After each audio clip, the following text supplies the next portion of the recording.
much of its length, it runs alongside the tracks of the Metropolitan line. At Baker Street, it continues through the West End of London to Green Park, from where the Jubilee Line extension takes the line forward via Waterloo and London Bridge. Crossing the River Thames 4 times, London's newest underground line runs through the heart of Docklands before terminating in the East End at Stratford. The northern terminus is at Stanmore in Middlesex. The 1.5-mile-long double-track line from Wembley Park was opened as a branch of the Metropolitan Railway when still a private company in December 1932. The station building was designed in the Metro suburban villa style by C.W. Clark. The original booking hall was at street level, but with the increase in car ownership, it was relocated to car park level. Typically, the car park was originally a goods yard, but as receipts didn't live up to expectations, it was closed in 1936.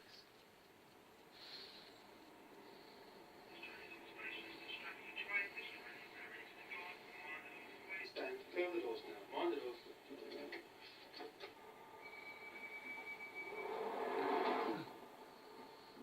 Our Jubilee Line train is of 1996 stock, similar to those on the Northern Line.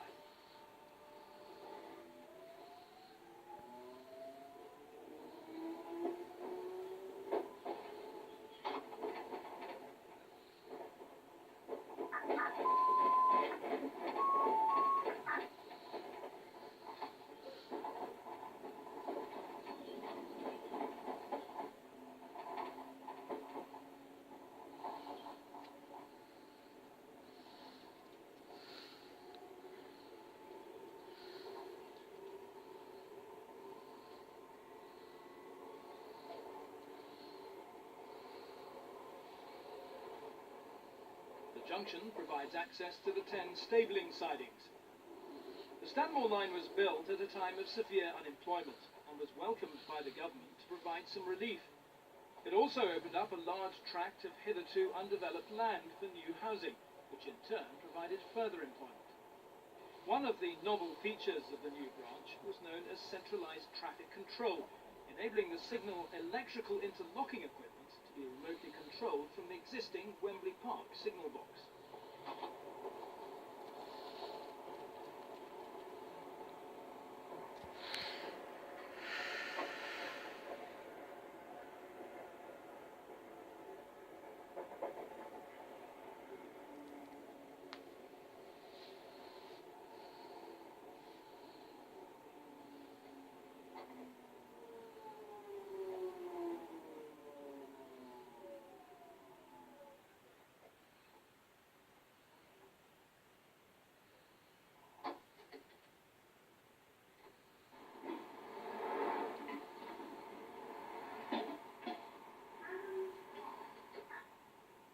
The first station is Cannons Park, elevated on an embankment.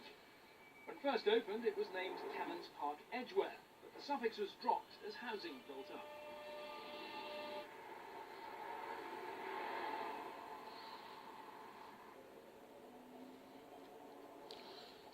With the Edgware terminus of the Northern Line being only 1 mile away, at first passengers chose to travel from there into central London.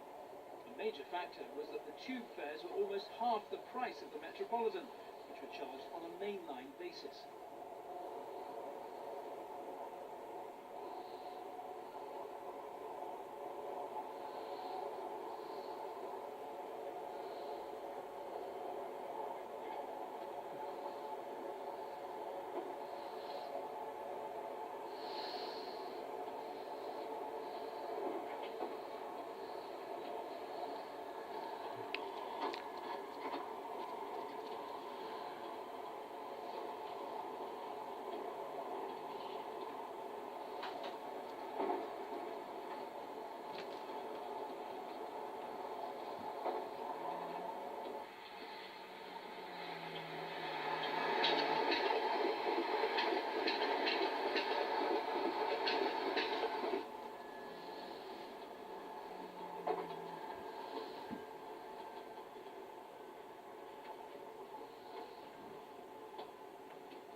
Queensbury station opened in December 1934, exactly 2 years after the rest of the branch.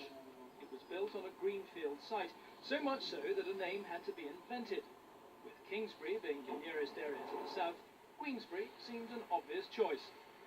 A substantial 4-storey building was provided with retail units and flats. Some of the roads were also laid out, and Queensbury Circus remains the property of the Underground to this day. The station originally had wooden platforms, the last of these cheap constructions lasting until 1979.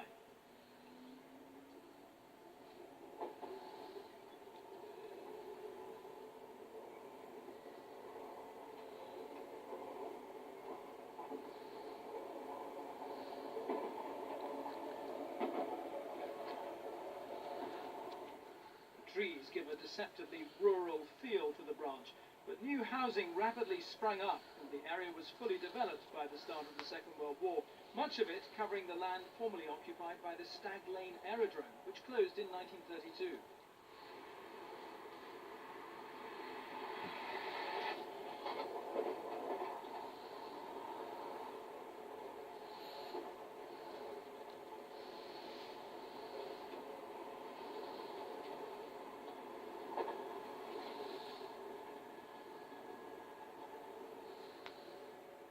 At Kingsbury, the line is now below street level.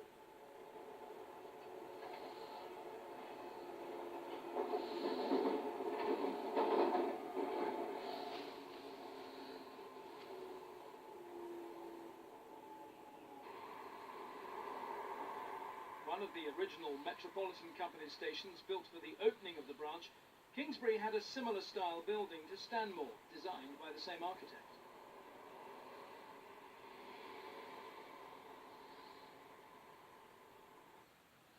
With the trains being one-person operated, drivers open and close the doors by observing video screens built into the consoles. Platform video monitors and mirrors supplement the onboard screens in case of failure.